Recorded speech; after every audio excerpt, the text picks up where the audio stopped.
Alright, everybody, we're doing something a little bit different today. Today, we are talking about Digimon Adventure. No, wait, no, not that one. We're talking about the second Digimon Adventure. No, wait, no, not that one. We're talking about the reboot, the reattempt, the third try at Digimon Adventure. No, wait, god damn it. So, yeah, today we're talking about the new Digimon Adventure, the reboot to the franchise that came to us last Saturday. This one was actually recommended for me to check out. Recommend any anime you want me to try. It doesn't necessarily have to be something from when, obviously, I would have been young. It doesn't have to be a card game anime, though I am going to check out Shadowverse next, and we'll do a video on that if there's anything worth talking about. But yeah, no, just anything you want me to talk about. I'm always looking for suggestions about what everyone's interested in and, you know, what's worth bringing up. So yeah, Digimon Adventure, I should probably just give a quick overview on my thoughts on and history with this franchise. I really liked Digimon as a kid. I've loved Fox Kids. That was my Saturday morning block of choice. And so when Digimon came on, naturally, I had to check it out. And I liked it. It was really good. I liked the fantasy. I liked the mixture with sci-fi. I liked the stylishness of the animation. It was very easy to tell. Even as a kid, the writing was better than Pokemon. And I liked it. It was very good. And I watched the entire original run, even managed to make the slog through Frontier, even though that one went through like 2 network changes, I think. Enjoyed Data Squad, or Savers. I actually thought that one is pretty underrated. Hated Cross Wars. That was garbage. And I liked the premise of Aptly Monsters, even if I didn't really like the execution. So yeah, I'd say I've kept up with this franchise pretty steady. I haven't played any of the video games. I'm just not a gamer. But yeah, no, I'm always curious to see what this franchise will try and do next. I actually haven't seen any of the Try films. They don't look very good. But yeah, no, so when this series came out, I was curious, figured I'd just check it out on my off time when I got a chance, but here we are. And, so let's just talk about this pilot, and it's good. I actually liked it a lot more than I thought I would. So let's just get right into the positives.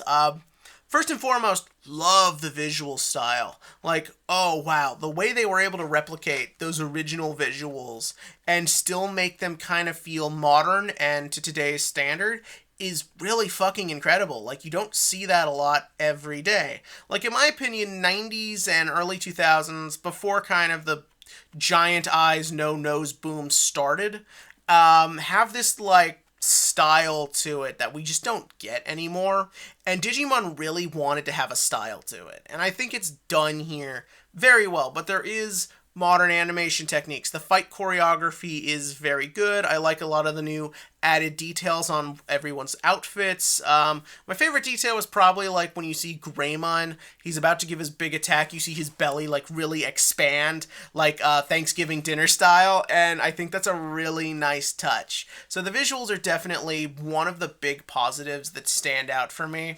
Another big positive is the way they kind of use Digimon lore. I didn't like we had the expo dump right at the beginning, and it was just exposition that we get later anyways.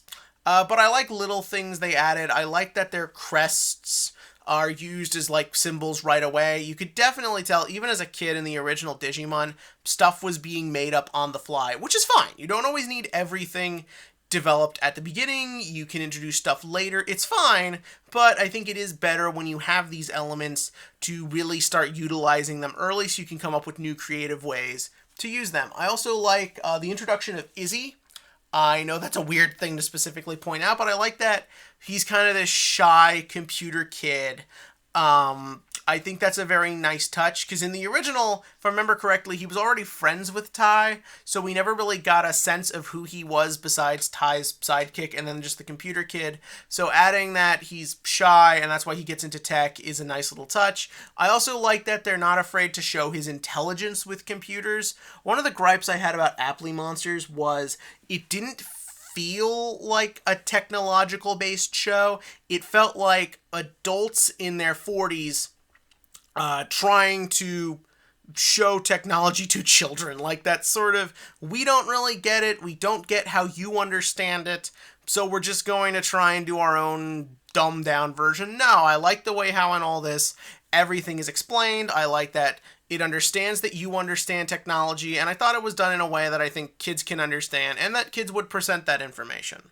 So that was very good too. Other positives, I feel like I had one more. Ooh, the score. I love the score in this. The music is really good. Like, especially when Tai is, like, entering the Digiworld. I'll get their Japanese names down pat as we go.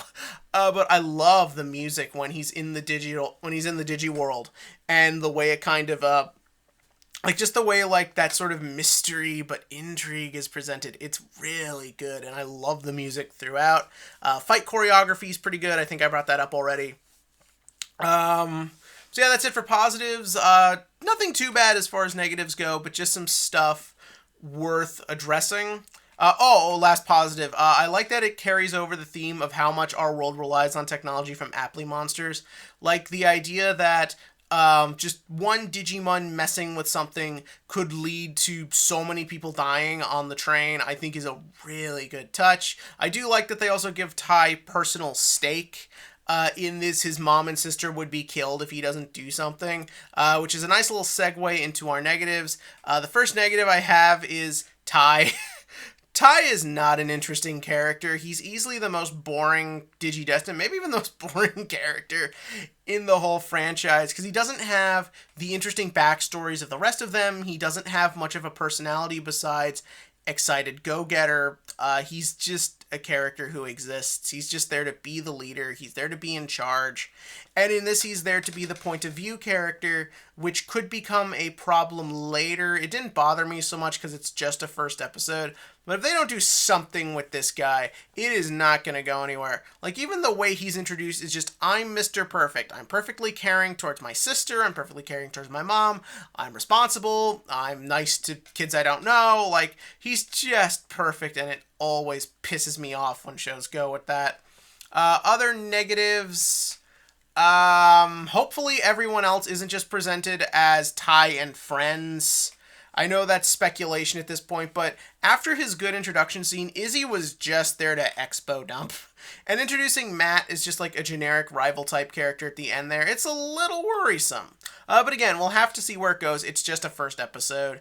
If I were to pick one thing that kind of bugged me, it's that I'm really not a fan of the way it just kind of expects you to know everything. Like, it clearly is presented very fast in a way that you know what Digimon is, you know who these characters are, you know how Digivolution works, you know what the crests are, and I feel like that could be a little problem because it makes us feel less like a jumping on point for new fans and more of a, why the fuck didn't you watch this when you didn't exist? And I feel like that could be a problem later because, like, if it ends up relying too heavily on nostalgia or the already existing fandom as opposed to trying to do new different things, that could potentially be a problem. If I'm correct, this is somewhat inspired by the original Digimon manga where Agumon turns into Vidramon. Obviously, you had to go with Greymon. But I hope it doesn't just rely on that. I hope it does try and be its own thing, and I hope that it doesn't just expect you to know everything, because that will be a problem that affects it later, and it has been a problem in other Digimon seasons as well. Last little thing, the Digimon they fought were pretty boring looking. I hope we get more interesting opponents as we go, and this was just first round bad guy syndrome. I don't want everything to just be a purple octopus. But yeah, no, other than that, I think this was a very strong first episode. I think it's very impressive what was accomplished here. We'll have to see where the show goes, as Digimon has a history of getting our hopes up only to let them down. So yeah, we'll see where this goes. And give me your thoughts on this first episode below. Did you like it? Did you not like it? Do you care about Digimon? Do you not care about Digimon? Do you think this is just to make lots of toys and a new card game? It's probably that one. But yeah, give me your own thoughts about that below. And like I said, tell me if there's any other anime you want me to check out this season. And join me next time when we see if two kids can stop the entire military-industrial complex.